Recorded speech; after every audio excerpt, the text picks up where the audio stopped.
Hola, ¿cómo están? Integrantes, miembros y miembros de la FEMES.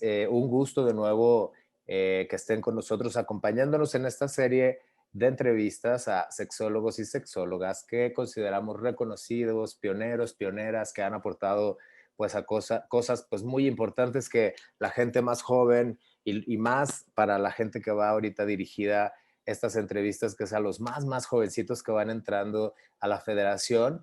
Pues tenemos el día de hoy el gusto, el placer de tener a David Barrios, que yo creo que en el mundo de la sexología es un nombre ícono, ¿no? En donde todos sabemos, ¿no? Quién es David Barrios y que es un médico. Pero pues bueno, yo no quiero dar ningún preámbulo más que darte la bienvenida y agradecerte por tu tiempo, David, para esta serie de entrevistas. Muchas gracias.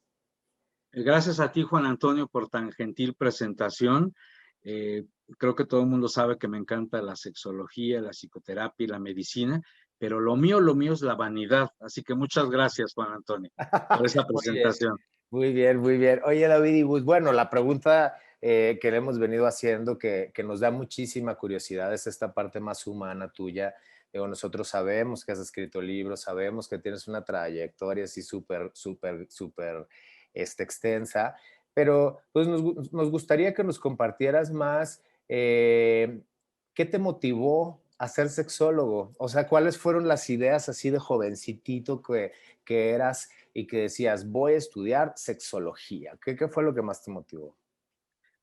Pues mira, para mí sería muy fácil el darte una explicación muy intelectual, muy desde la cabeza respecto a mi vocación sexológica, pero en aras de la sinceridad y para hablar con el corazón, debo decirte que mi interés en aspectos sexuales se remonta a mi infancia y a mi juventud temprana, Ajá. llevado por la curiosidad de lo que estaba experimentando en mi cuerpo, en mis sensaciones, en mis sentimientos, de las lecturas que llevaba al cabo, porque yo provengo de Tulancingo Hidalgo y teníamos la enorme fortuna de tener una biblioteca muy rica.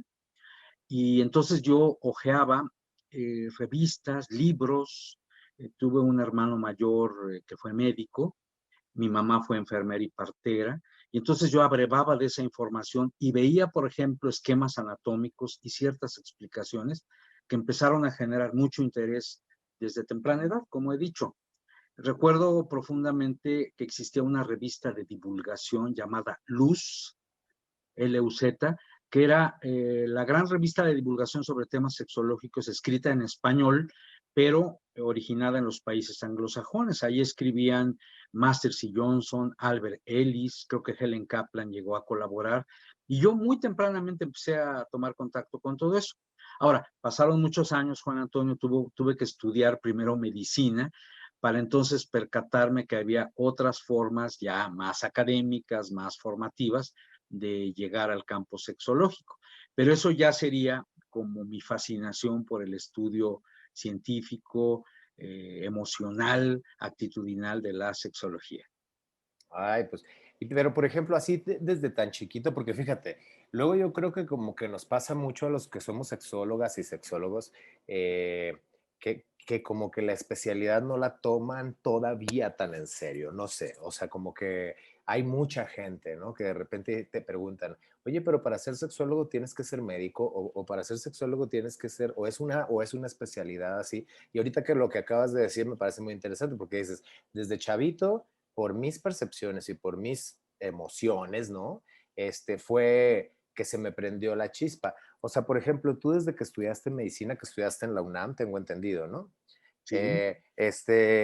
Desde ahí tú ya tenías noción de que la sexología no era nada más lo que nos enseñan en la escuela, así de la parte reproductiva, sino que lo social, lo emocional, lo temporal, o no sé, pues, ¿tenías ya conciencia desde entonces?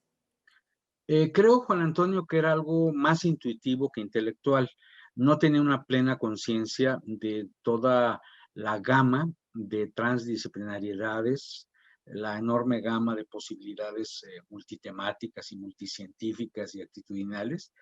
No estaba yo muy metido conscientemente en la integralidad que supone estudiar sexología, pero creo que sí lo intuía poderosamente. De hecho, yo me interesaba en programas de tele, siendo muy joven también. Hay uno legendario llamado Anatomías, conducido por Jorge Saldaña, donde se hablaba, y esto es mucho antes de que estudiara yo medicina, por ejemplo, de la píldora anticonceptiva a mediados de los años 60, donde se empezaba a hablar de la libertad sexual que suponía el que las mujeres liberaran su cuerpo. Pero las influencias, y vuelvo a las influencias tempranas antes de estudiar, tuvieron que ver también con las seducciones, con los noviazgos, con los contactos amorosos y eróticos desde muy chavito. El contacto con el principio del placer, para decirlo claramente. Entonces, ya volviendo a tu pregunta, ya cuando estaba en la facultad, no existía, yo soy de la generación 72, 1972 de la Facultad de Medicina de la UNAM, no existía la asignatura de sexualidad humana en la carrera. Había a veces conferencias o sesiones especiales, generalmente dadas por psiquiatras muy avesados o que por lo menos les interesaba, digamos, el campo sexológico, y me fascinaba la parte académica, la parte científica. Tuve contacto con la obra de Masters y Johnson y muy tempranamente también abrevé de esas lecturas. Yo leí una edición argentina, todavía la tengo, de Respuesta Sexual Humana, una edición en español, por supuesto, que me fascinó, pese a un lenguaje muy seco y muy técnico que utilizaban William Masters y Virginia Johnson en términos médicos, ¿no? Ujú. Entonces esa fue la parte del llamado intelectual, digámoslo así. La integración de todos estos elementos, ahí sí ya me permitió decir, bueno, es factible que yo tenga esta vocación, por lo menos me interesa. Y cuando yo era yo médico visitador y también era médico supervisor en un sanatorio de Hacienda, que después se llamó el Hospital Tacuba del Iste. En las sesiones académicas que se organizaban en ese lugar y en la consulta externa, yo siempre elegía temas sexológicos. Yo ya era, digamos, un joven médico recién egresado, elegía temas sexológicos, a tal punto que mis colegas, desde antes de que estudiara yo formalmente sexología, ya me decían el sexólogo, ¿no? Vamos a enviarle este caso a David, vamos a remitirle este paciente a David, porque él sabe de esto. Y yo sabía un poquitito de esto, mucho intuitivo, algo de estudio, pero todavía no estudiaba formalmente. Te estoy Oh, hablando ya de épocas muy pretéritas, te estoy hablando de fines de los 70s y principios de los 80s. Y entonces, justamente entre 1980 y 81, vino para mí un hito histórico importante en mi vida personal, que fue el que yo estaba estudiando una maestría de varias que he estudiado, una maestría en criminología. Y ah, entonces alguien me dijo, dos compañeras de mi grupo me dijeron, fíjate que en el Museo Universitario del Chopo están dando unos talleres de sexualidad. Y dije, ay, se me hace que yo de ahí soy, ¿no?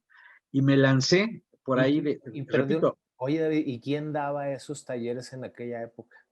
bueno, lo daba personal de IMESEX, por supuesto, Juan Luis Álvarez Gallú, Ah, una mira, muy joven Alma Aldana García, mira. Javier Lizarraga Cruchaga, y Ajá. había otras personas que luego fueron figuras connotadas de la sexología. Debo incluir a Paco Delfín.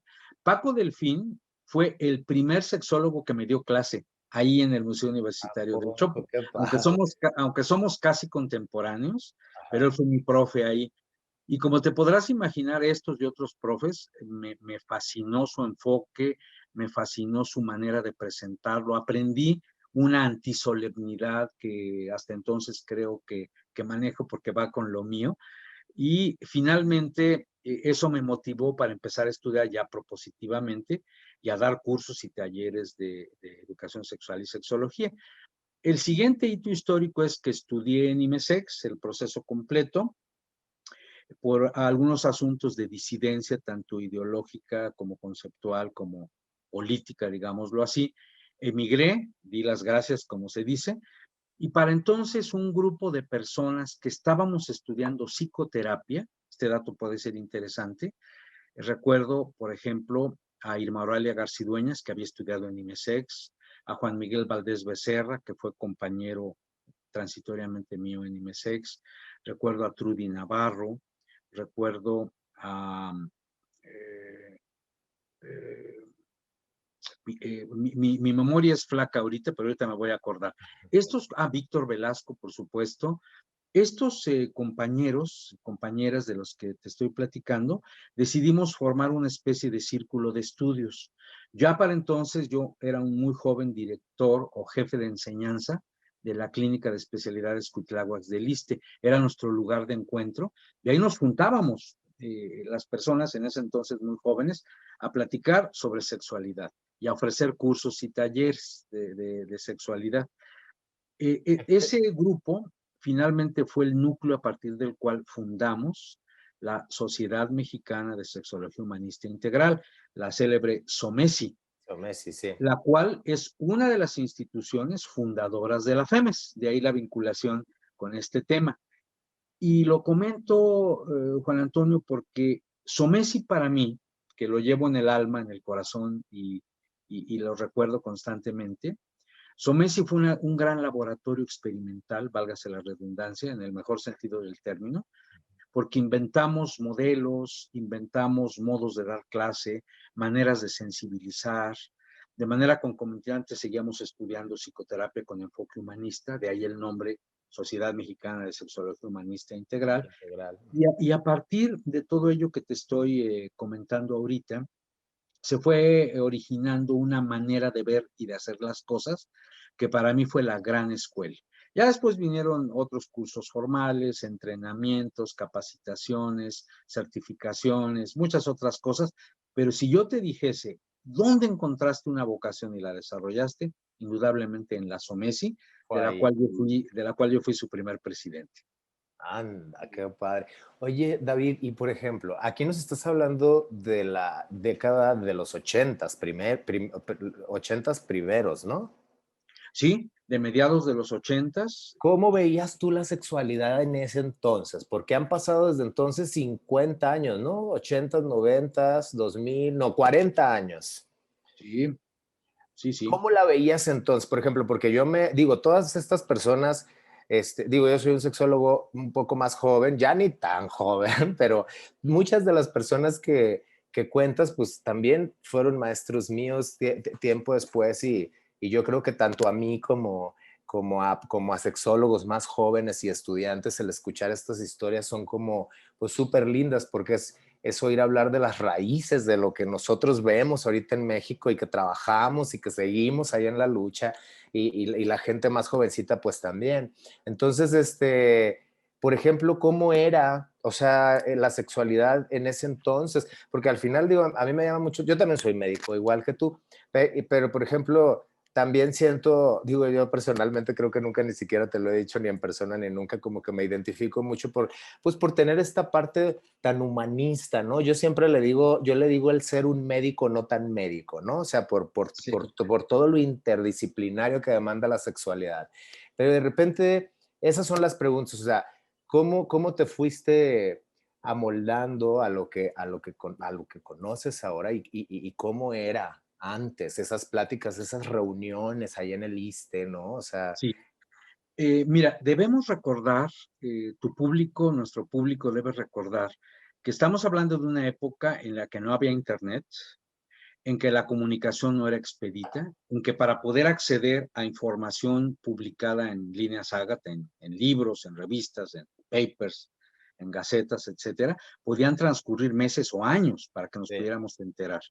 De tal manera que la información se producía con una lentitud que hoy nos parecería espantosa, y sin embargo era como le hacíamos, fomentando la discusión y el intercambio de ideas. Yo pertenezco a la generación por cronología, digámoslo así, de Alma Aldana, de Francisco Delfín, de Oscar Chávez Lanz, mm, de Eusebio Rubio, que tiene un año menos que yo, ¿no?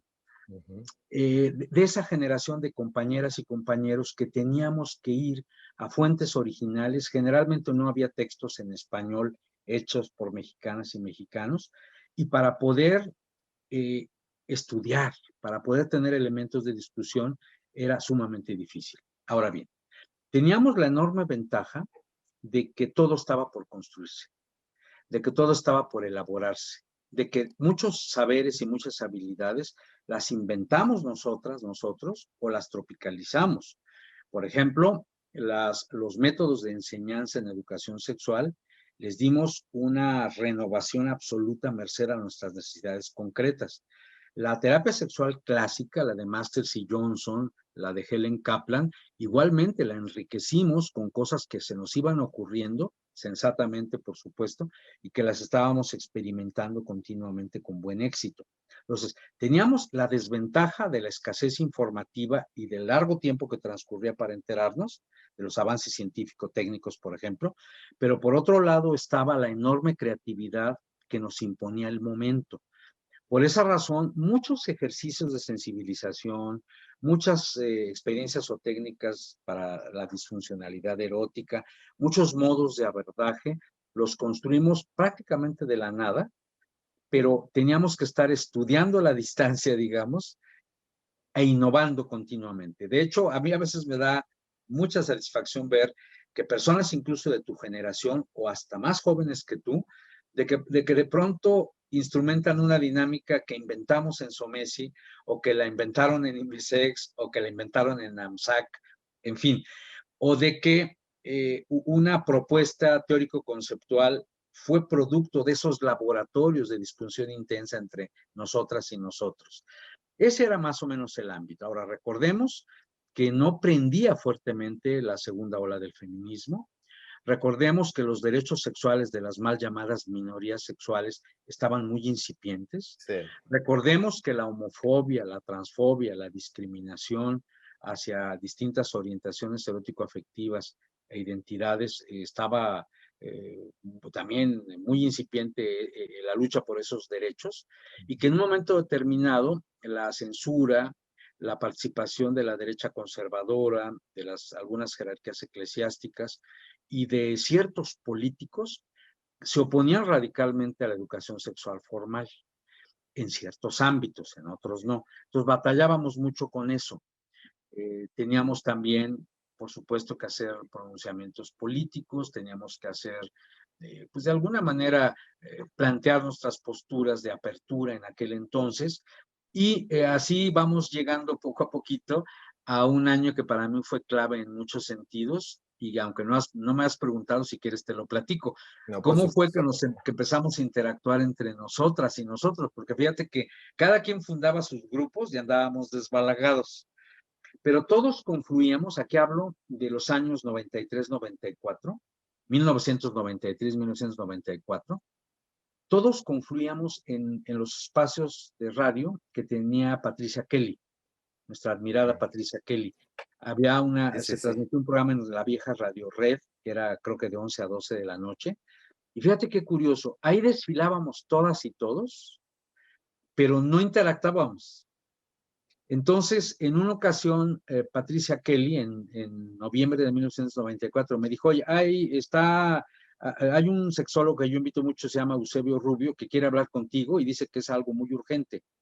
Y yo había escuchado a Eusebio y sabía que era un sexólogo que venía de haberse entrenado en la Universidad de New York, pero no sabía demasiado de él en ese entonces. Y entonces no pudimos concretar la reunión en ese momento, pero el siguiente salto histórico es que en noviembre de ese mismo año, en ese mismo mes y en ese mismo año, se llevó a cabo uno más de los congresos latinoamericanos de educación sexual y sexología en La Habana.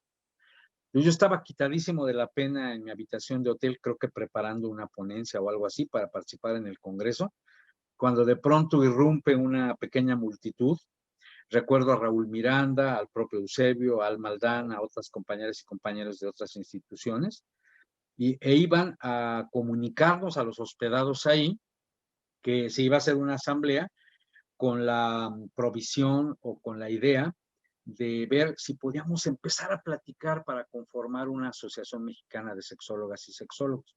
Y yo dije, bueno, pues esto está chido, nos conocemos poco, hemos interactuado relativamente poco, la gran mayoría de nosotras y nosotros, nos escuchamos, a veces nos vemos en la tele, hemos coincidido en algunos congresos, pero la verdad no nos habíamos No reunido se de esa manera. conocían, pues. No, no, no.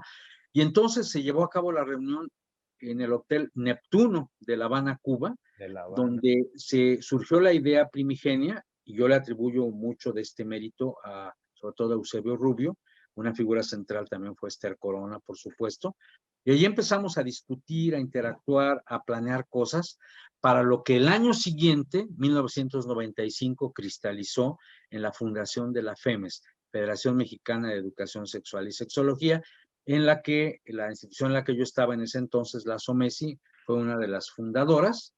Y a la hora de las elecciones, yo fui el primer secretario de la FEMES, presidente Eusebio, vicepresidenta Esther, y yo fui el secretario. Ese era como el trío que encabezaba el comité ejecutivo de aquel entonces, o la mesa directiva, y de ahí se reinicia otra etapa de la historia. Pero bueno, más bien pregúntame tú.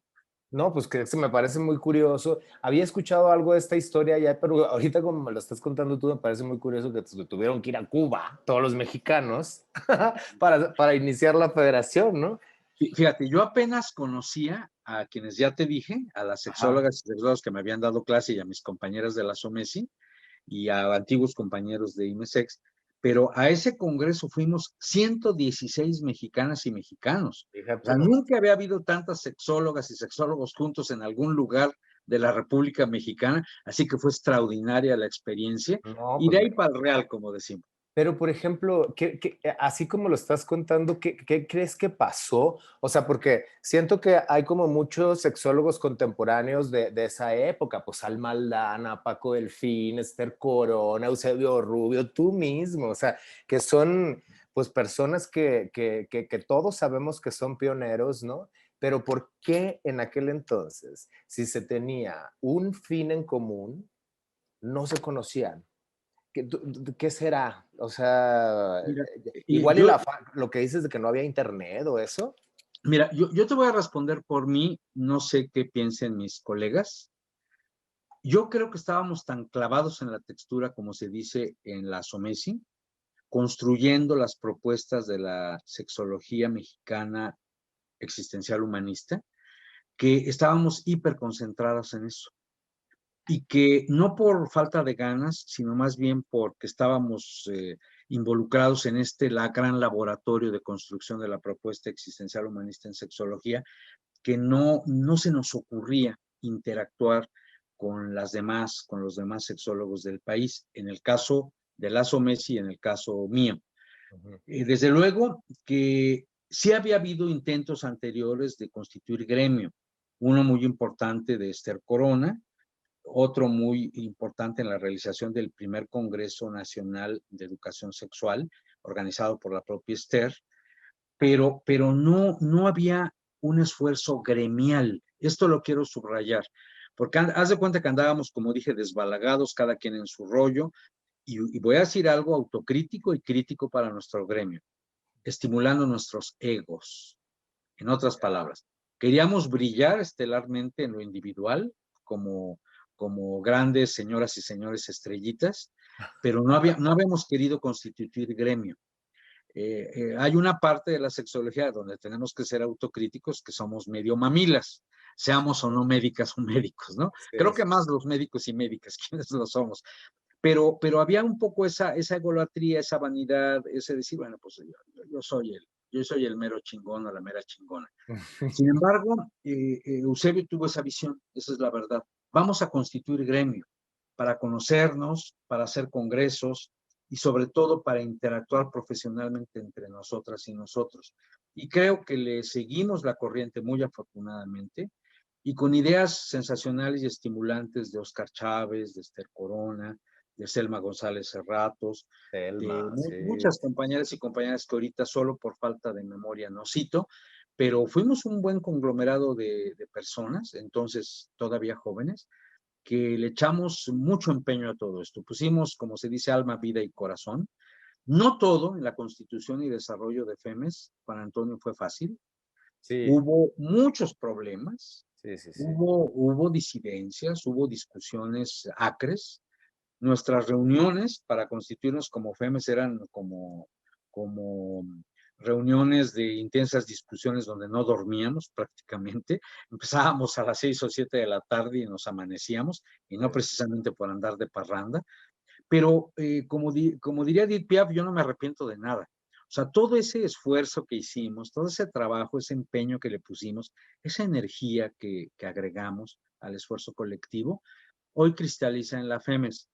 Y créeme que me siento sumamente orgulloso de la pequeñita contribución que yo pude haber dado a ese esfuerzo en medio de todas y todos los compañeros. Entonces, esa es la parte linda de esta historia, ¿no? Que Sí, ha sí. sido difícil, que fue un parto doloroso, distóxico, digamos, pero que finalmente el resultado es sensacional y además FEMES crece, se desarrolla, está vivo FEMES o está viva la FEMES. Está completamente vivo. Yo me di cuenta, porque en este último congreso de la UAS, que fue aquí en México, eh, está muy reconocida la sexología mexicana a nivel mundial. Yo me quedé con el ojo cuadrado, ¿no? Porque luego, esto es algo que me gusta mucho decirle a las mexicanas y a los mexicanos, de que luego nos encanta estarnos criticando y decir que no estamos bien. Pues bueno, yo la verdad es que me siento muy orgulloso de ser un sexólogo mexicano porque estamos reconocidos a nivel mundial de Occidente y de Oriente, ¿sabes? En donde nos dicen, a mí me lo han dicho, de que de qué bárbaro, cómo, o sea, todos los integrantes que han integrado toda esta, valga la redundancia, toda esta sexología mexicana que le ha aportado muchísimo al mundo. Sí, ¿Tú sin qué duda que opinas de sí. eso? Mira, modestias aparte, creo que mexicanas y mexicanos que hacemos trabajo en sexología somos ampliamente reconocidos. En ocasiones cuando voy, por ejemplo, a Centro y Sudamérica, cuando voy a España, me ha tocado de alguna forma representar a la sexología mexicana en algunas partes en Estados Sí, Unidos. La sí, sí, retroalimentación es sí. muy positiva y generalmente dicen tres cosas. Te voy a decir qué cosas dicen. Primero, las ¿Qué dice? sexólogas y los sexólogos son muy buenos, son muy académicos, pero al mismo tiempo son muy humanos. Eso lo destacan. La segunda cosa que dicen es, el Congreso Latinoamericano que ustedes, la FEMES, organizaron en México ha sido el mejor de todos. Es un gran referente ese Congreso que hicimos hace ya muchos años y que es un ejemplo para, lo tengo que decir igual sin modestia, un ejemplo para Latinoamérica y para muchos otros lugares del mundo, porque además trajimos a las grandes figuras de la sexología mundial para variar. Y una tercera cosa que dicen es, qué buena onda que venga un sexólogo, en ese caso hablan de mí, que estudió en la UNAM. Y entonces el corazón se me llena de orgullo y me dicen, y Pues cómo no. también conocemos a otro personaje de la UNAM, la maestra Selma González Cerratos, mi amiga y maestra, entonces el corazón doblemente se me hincha de Sí, orgullo. Eso es lo que sí, me dicen en el sí, extranjero, claro. donde por fortuna estamos muy bien representados por las sexólogas y sexólogos del país. Muchas compañeras y compañeros de verdad, y esto no es exageración, brillan con luz propia y de alguna manera nos representan a toda la comunidad sexológica del país sumamente bien. Entonces sí, yo avalo por experiencia personal todo lo que has dicho y me sumo a esa opinión. Sí, yo también. Y yo creo que la verdad es que dentro de la FEMES, pues, o sea, tener este tipo de entrevistas, de ninguna manera creo que de ningún integrante, de ningún pionero viene desde un comentario arrogante, ni mucho menos. Yo creo que es muy objetivo. Es muy objetivo porque se ve, porque la gente nos lo dice, ¿no? Entonces, yo también es algo que a mí me gusta mucho resaltar y mucho más en estas entrevistas con personajes como tú, David. Oye, otra cosa importante, los libros que has escrito. ¿Qué onda? O sea, porque tú tienes un libro que se llama Las alas del placer, en donde pues ya poner la palabra placer. ¿En qué año escribiste ese libro? Mira, ese año fue finalmente publicado, porque lo escribí un poquito antes y lo estuve actualizando continuamente, en el año 2005, Va. aunque su génesis parte de por lo menos 3 años antes. Quiero decirte que mi primer libro, el primerito publicado, fue Resignificar lo masculino del año 2002. Ujú. Comento ese libro porque en 2002, o sea, hace 29 años, casi 30, yo planteé la necesidad de liquidar las sociedades patriarcales y sustituirlas por comunidades equitativas en las cuales el machismo que nos afecta a mujeres y a hombres debería ser desplazado por una relación igualitaria. Esto que El, estás platicando, perdón que te interrumpa, ¿podrá ser o sea, ¿cómo se llama? Un preámbulo o del término de masculinidades que salió un poquito tiempo después? Mira, yo creo que sí, porque aunque ya había neomasculinistas, digamos, en aquel entonces, la verdad es que no eran ni muy leídos ni muy comentados. Eso Sí, vino después. sí. Ese libro fue un exitazo rotundo. Se agotaron las múltiples reimpresiones que se hicieron y yo ya no renové mi contrato para seguirlo reimprimiendo porque yo quiero una actualización. Entonces digo, ese libro ya cumplió su ciclo, yo quiero empezar a cuestionar los micromachismos o a criticarlos o a denostarlos. Yo quiero también reivindicar las nuevas masculinidades, nuevas novísimas, que también es otro asunto, y quiero también dar cuenta de lo que son los nuevos feminismos, tanto los feminismos, vamos a llamarle, que buscan una cultura de paz y de avanzar juntos hacia la equidad, respetando las diferencias, como ciertas formas que me atrevo a decir un tanto fanáticas de feminismos trasnochados. Sin embargo, como no se ha podido producir el clic, decidí no renovar mi contrato, sino más bien ponerme a chambear en un nuevo libro que sea diferente. Y luego vino el que tú comentas, en las Salas del Placer. Lo presenté en la FIL de Guadalajara y en la FIL de Ciudad de México con buen éxito y se 2005. mantiene, y se mantiene muy vigente. Igualmente se ha reimpreso múltiples veces.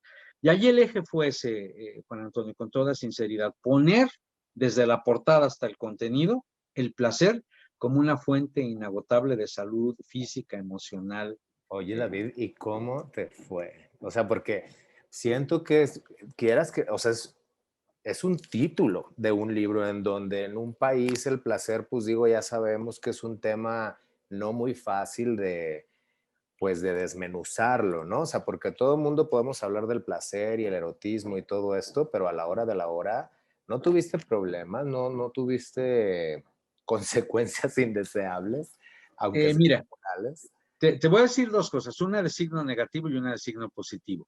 Ajá. Una importantísima cadena de lugares donde se venden libros, que no son precisamente librerías, objetó una edición inicial por las ilustraciones, las fotografías de erotismo explícito que viene. Yo mostré una pareja buga, una pareja lésbica y una pareja Homosexual o gay. homosexual, ¿sí?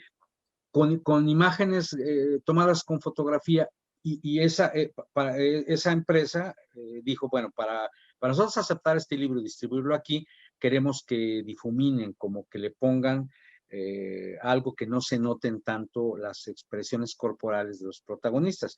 Dos hombres, dos mujeres, un hombre y una mujer en erotismo explícito. Entonces, fíjate lo que son las paradojas. La editorial de alguna manera transigió con eso, modificó eso, lo hizo tal como quería esa importante cadena de distribución, y a fin de cuentas ni siquiera lo vendieron ahí, entonces ya el libro quedó así. Sin embargo, el texto se respetó plenamente y la gente con un poquito de imaginación puede deducir qué pasaba en esas imágenes, ¿no? Y el signo positivo que muy poca gente sabe, casi te doy una primicia como si fueras reportero de tele y radio, Ay, bueno, que pues es qué la honor. siguiente. Fíjate, ese es el signo positivo. En ese año de 2005 se acercó conmigo una persona de laboratorio Pfizer y me dijo, híjole, este libro me impactó. Voy a decir su nombre porque es histórico. Se llama este hombre, porque es un hombre joven, vive, Eric Musalem. Y este cuate dijo, esto está tan padre que yo quiero comprarle a la editorial Pax México, quiero comprarle una edición completa, dividirla en fascículos, en 6 fascículos, e ir a los consultorios médicos a regalárselo. Ay, mira. Y así sucedió. Fíjate Y que así se sucedió. editaron 40,000 ejemplares divididos en fascículos de 6, y eso convirtió a mi libro en las Salas del Placer, probablemente en el libro mexicano de sexología más leído de la historia. Lo digo aquí sí con presunción y un cierto nivel de mamilés, pero es real. De Ay, tal con manera que, orgullo, con fíjate orgullo. que todavía, haz de cuenta, voy estoy hablando de la etapa prepandémica, ¿no? Voy a Mérida o a Tijuana o al centro de la República o a cualquier lugar y mucha gente, muchos médicos y médicas, cuando doy conferencias para colegas, me dicen, aquí tengo el fascículo número 5 y me encantó y fírmemelo y bla, bla, bla. Es decir, muchos colegas del área médica me siguen reconociendo por en las salas del placer. Sí, pues sí. Qué padre. Qué padre no, no tenía idea. Y yo creo que nadie, si dices que es una primicia esto, pues bueno, Solamente creo que mis alumnas lo saben. lo sabe. Sí. Bueno, el otro, a ver, ¿cuál fue la molécula que revolucionó la sexualidad en la cabeza de David Barrios? Que es el otro libro, ¿no? Mira, ese libro surgió por una polémica que tuve con algunas amigas feministas. Merced a la explosión del Viagra, del citrato de sildenafil, algunas amigas Ajá. feministas me decían, bueno, si de por sí el erotismo femenino está tan empobrecido y de por sí la vieja masculinidad, el machismo, la falocracia propicia encuentros insípidos y muy gachos, Sí, el hecho de que haya una píldora que origine, así me decían, ¿no? Que se te pare el pene, va a originar que todavía se empobrezca más el erotismo. Y yo le decía, momento, vamos a reflexionar en esto. Porque lo más importante del citrato de sildenafil, del Viagra, no es que se te pare el pene. Lo más importante es que el varón que se lo tome por alguna indicación específica va a desarrollar algo que en ese momento yo llamé, que ya quedó acuñado, va a desarrollar lo que yo llamo firmeza emocional. Ya no va a estar checando si se le paró o no se le paró el pito, sino va a estar integrándose a un encuentro erótico con claro. otra mujer, si es heterosexual, con otro hombre, si es homosexual, pero ya no se va a preocupar por eso, ya va a fluir libremente, claro, siempre y cuando reciba información sobre erotismo integral y que su manera de vincularse con otro cuerpo, con otro ser humano, sea más sabio. Bueno, creo que la realidad me dio la razón en muchos casos, en la inmensa mayoría de los casos. Alguien dirá, oye, pero pues todavía hay mucha gente que su erotismo es muy empobrecido. Entonces yo metí en ese libro y por eso me interesa comentarlo, una de mis propuestas que ya había sacado yo en artículos anteriores, Ujú. que se llama erotismo integral, que fue mi manera de invocar a lo que otros autores llamaban el erotismo desgenitalizado, un nombre que a mí nunca me gustó, por eso de desgenitalizar, ¿no? Y decía, no, pues ¿cómo que desgenitalizar? No, Pues mouse, Mickey. como si nos No, quedáramos como querubines. exactamente. Entonces vamos a dotar de una propuesta de erotismo integral. Yo todavía no conocía las propuestas de Fina Sanz y después conocí las propuestas de Fina Sanz y se empatan perfectamente bien, pero este libro que te comento debe ser del 2006 o 2007 y muy poquito después salió otro más, pero como dijo esa celebridad, pregúntame. Bueno, nada, digo, el otro tema, digo, tenemos corto tiempo de ver a David, prométeme que va a haber una segunda oportunidad de poder hablar contigo. Eh, Seguro me pero encantará. bueno, de cualquier manera, ¿cómo fue que te empezó a llamar la atención el estudiar a la transexualidad? Cuando yo estaba en el hospital que hoy conocemos como Hospital Tacuba del Iste, que antes era el Sanatorio de Hacienda, y en la consulta externa, que era en otro edificio en Álvaro Obregón, a mí me enviaban, como te comenté, a los consultantes que médicas y médicos decían, ¿qué onda con esto? No sé de qué se trata, con David, ¿no? Y entonces yo, absolutamente desprejuiciado, en realidad, por mi ignorancia conceptual, Ajá. yo estudiaba a las personas con respeto, con empatía, con aceptación incondicional y me fascinaba. Y entonces empecé a indagar qué rayos es la identidad de género, qué diablos es la condición trans. Lo empecé a indagar, a estudiar de manera autodidacta y posteriormente ya formalmente con los estudios que realicé. Pero lo más importante fue el humanismo que traía yo, porque es algo que no he comentado, pero yo estudié dos enfoques psicoterapéuticos, tres de hecho, Justo psicoanálisis el Gestalt. ortodoxo. ¿Perdón? Uno fue el Gestalt, ¿no? Antes estudié psicoanálisis ortodoxo con el doctor Raúl Villegas, lo deseché. Ok. Luego estudié enfoque centrado en la persona, el enfoque rogeriano, que es mi enfoque central. Y luego estudié psicoterapia gestal, que también la utilizo en la psicoterapia sexual y en la terapia sexual y en la terapia de pareja, porque también soy terapeuta de pareja. Ujú, sí. Entonces ya con todos estos elementos, creo que mi principal atributo trabajando con las personas trans fue el sentido humano, Juan Antonio, más que el científico, más que el académico. Y me permitió conocer desde dentro a las personas. Y me permitió despatologizar, porque recuerda que en aquellos años Sí, era la una patología. patologización estaba en el orden del día, no nada más por el DSM y por la Asociación Psiquiátrica Americana, sino porque había una cultura Sí, por patologizante. todo el sistema. Y fíjate, hace muchos años, yo mismo, en varios escritos y en planteamientos que hice en lugares públicos como conferencias y cursos, yo dije en aquel entonces, dije, la transexualidad no es una patología, es una condición humana. Y muchos años después se empieza paulatina, pero seguramente a despatologizar, muchos años después. Y en aquel Eso me da entonces, mucho. ¿qué respuestas descubriste cuando lo dijiste en aquel entonces? Mira, yo descubrí primero que yo no tenía cara para hacer un diagnóstico de un trastorno psiquiátrico a una persona trans. Ujú. La inmensa mayoría de las personas trans tenían mucha más salud emocional y mental que yo. Pues con qué cara iba yo a estarlo patologizando, ¿no? No me importaba lo que dijera el DSM, que yo estudiaba acuciosamente. Y ahí empecé a publicar cosas despatologizantes en torno a la condición trans, Ok, que muchos años después me llevó a escribir junto con la doctora Antonieta García Ramos otro libro que se llama Transexualidad, la paradoja del cambio, que es un libro de divulgación, pero no, el sexólogo, la sexóloga, el estudiante de sexología lo puede leer sin ningún rubor, porque aunque es un libro para el público general, le queda muy bien también a quien está estudiando sexología.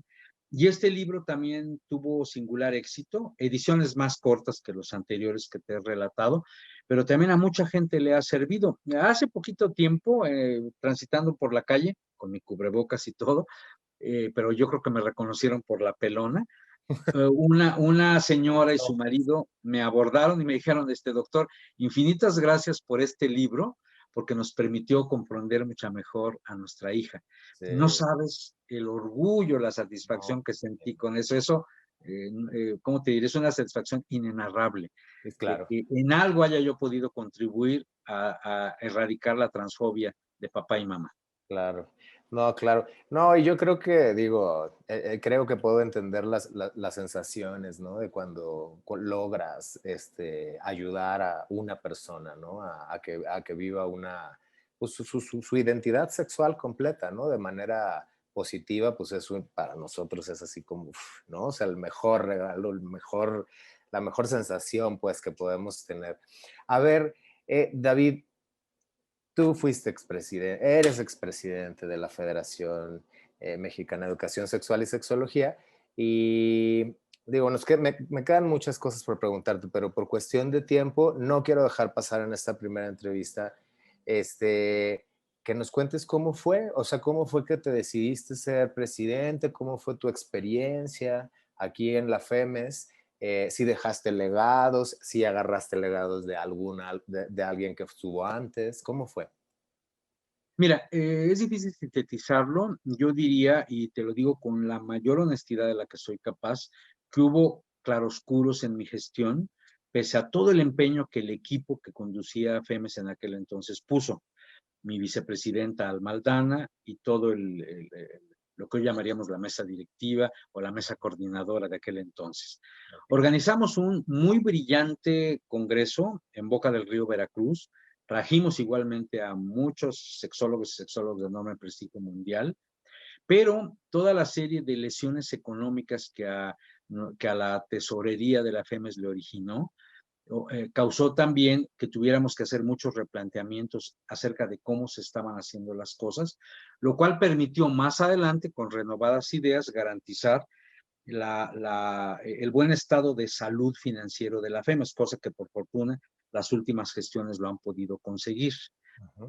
Eh, Como algo valioso que hicimos en aquel entonces fue estar muy al día con en contra de, no de las personas, porque nosotros en FEMES somos respetuosos, no hacemos críticas ad hominem o ad feminem, pero sí combatíamos las ideas de los grupos conservadores. Entonces, en mi presidencia emitimos una enorme cantidad de comunicados denunciando la homofobia, la ausencia de políticas públicas en educación sexual, las agresiones, las violencias contra las mujeres, y muchos elementos del conservadurismo de derecha y de izquierda, porque hay de los dos. A veces Sí, ubicamos que el conservadurismo es puramente es pura de derecha, derecha. pero no. Sí, Hay conservadores en todas las corrientes ideológicas y exacto. eso nos posicionó. Probablemente no haya gestión en FEMES que haya tenido más salidas hacia el público con posicionamientos políticos. Hay que perderle el miedo a la palabra, posicionamientos políticos en torno a ello. Y por otro lado, me da la impresión de que se cohesionaron muchos elementos discursivos, muchas sesiones interesantes dentro de lo que fue nuestra presidencia. Yo decidí, por múltiples razones que a lo mejor en otra ocasión podemos platicar, no repetir gestión como presidente. Yo solamente fui en un bienio o un poquito más por cuestiones de ajustar tiempos, presidente de FEMES, pero créeme que el aprendizaje logrado en ese pequeño lapso, tanto en mi gestión como secretario, que allí estuve 4 años, como en mi gestión como presidente, Presidente. como dije antes, no me arrepiento de nada. Hice lo que había que hacer. Me equivoqué en lo que probablemente no pude corregir, pero finalmente el aprendizaje para mí ha sido enorme y me parece que también para nuestra federación, porque a veces se aprende más de las insuficiencias que de los éxitos rotundos. Y Sí. creo que contribuí en la medida, reitero, de mis posibilidades y de mi empeño a consolidar el nombre y el prestigio de la FEMES hacia el interior de la República y en otros países. A mí me enorgullece mucho y siempre lo menciono como un elemento curricular, que allá y entonces, en algún momento histórico de este país y de este gremio, fui presidente de la FEMES. Sí, como no, pues qué orgullo. Yo espero algún día. Lo estoy esperando. Espero algún día. Pues mira, se nos acabó el tiempo ahorita, David. Yo te agradezco mucho el tiempo y de veras que nos hayas abierto un poquito, ¿no? De la parte humana, de la parte del hombre, porque quien vea esta entrevista, que te conozca en mayor o menor grado, vamos a estar de acuerdo y los que no conozcan de que exactamente yo creo que algo que te define a ti, David, es eso, ser humano, pero cañón, ¿sabes? O sea, es una buena vibra, es una hermandad, una humildad muy, muy padre que para todos los que nos están, pues escuchando que no tengan el gusto de conocer a David, el día que lo conozcan se van a dar cuenta, ¿no? Que es la mera buena onda, la mera disposición, y con toda pues esta historia, ¿no? De cómo se llama, de conocimiento en la sexualidad y más aquí a nivel mundial, pues, pero más aquí en México, ¿no? Y es un orgullo pues tener un sexólogo mexicano como tú, David. Oye, la última pregunta. Como hombre, tú como hombre, ¿a ti cómo te ha ayudado el ser sexólogo en tu vida personal? Antes de ser sexólogo como hombre. Mira, primero para revisar mi machismo, yo no puedo decirte que soy un sexólogo superado en el machismo. Cada día combato mi propio machismo, pero el ser sexólogo me ha brindado elementos importantísimos para entender desde acá y desde acá la equidad de género. Para eso me ha Sí, servido. Pero me ha servido también para romper estereotipos, para autocuestionarme continuamente, para corregir aquellas cosas que con esa vieja masculinidad que nos pesa enormemente me han originado muchos problemas. sí, Y claro. también para establecer vínculos con las personas, con la vinculación con las diferentes personas, hombres y mujeres con los que profesional, amistosamente me relaciono. Y también, muy importante, para entender, pero sobre todo empatizar con el otro género. Yo soy una persona heterosexual que me he vinculado con algunas personas, con algunas mujeres en el plano amoroso y erótico. Y de verdad, el ser sexólogo me ha permitido dejarme enseñar muchas cosas por ellas, mostrarme ese otro mundo del que no soy tan ajeno. Dejando atrás esa dicotomía de tú eres una chava, yo soy un hombre. Ahora entiendo mucho más, repito, desde arriba y desde abajo, a las mujeres, y ese es algo sensacional propiciado por mi disciplina sexológica. Ah, qué bonito. Bueno, Pues sin más ni más, no me queda más que así pedirte una segunda entrevista. Ya la organizaremos con el comité ahorita que está encargado de esto. Pero por lo pronto, pues no me queda más que agradecerte, mandarte besos, abrazos, David, y agradecerte muchísimo este tiempo y que nos muestres a todos los miembros de la federación, pues un poquito de, de lo humano de David Barrios. Muchísimas gracias. Juan Antonio, un beso y un gran abrazo para ti, para nuestras compañeras y compañeros de la FEMES. Ha sido un gusto conversar contigo. De veras, una gran gratitud. Hasta Igualmente, luego. muchas gracias. Y pues bueno, a todas y a todos les agradecemos mucho su espacio, su tiempo por ver esta entrevista. Yo soy el doctor Juan Antonio Rodríguez, médico, terapeuta sexual, educador sexual. Y bueno, nos vemos a la próxima en la siguiente entrevista. Muchas gracias. Hasta luego. Gracias, David.